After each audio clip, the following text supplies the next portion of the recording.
Hi everyone, welcome to Bike Touring Reviews.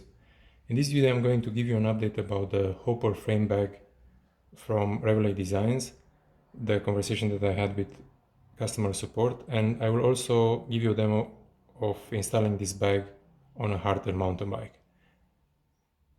I wrote to Revelate Designs to ask about the hydration exit port for this bag.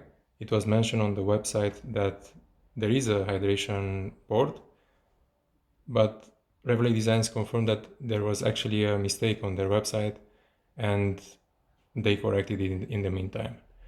I was very surprised on how fast they corrected the issue with the website, and about their kind reply saying that if I don't want to keep the bag, they will pay for the return, or if I decide to keep the bag, they could give me a discount code.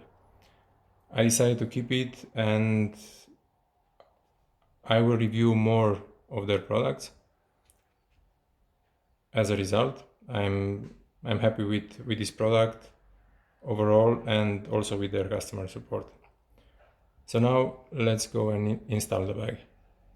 Okay, here we are with the bike and the hopper frame bag. As you can see, these included straps are very long. Even with this wide aluminum tubing, there is no problem to attach them. There is actually quite a lot left.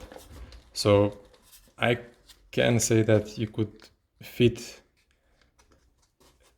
these straps on pretty much any bike frame in terms of the width of the tubing. On top of the bag, as also on the bottom, there is this daisy chaining. So the Velcro, if it were to come in contact with this point, it will be possible to move the Velcro in another point just to accommodate.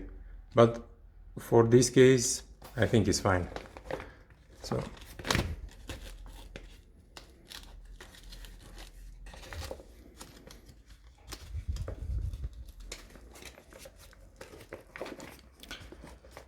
I like that they included this foam support so that it's really solid on the frame, the bag installation, and as you can see, it's a nice and secure fit. It doesn't go anywhere from here. If we go on top for a view, we can see that there is no issue with the pedaling, and your knees should not hit it. So if you like the video, please give it a thumbs up. It really helps the channel and for me to provide you these videos. Give it a thumbs up, please like and subscribe. Bye bye.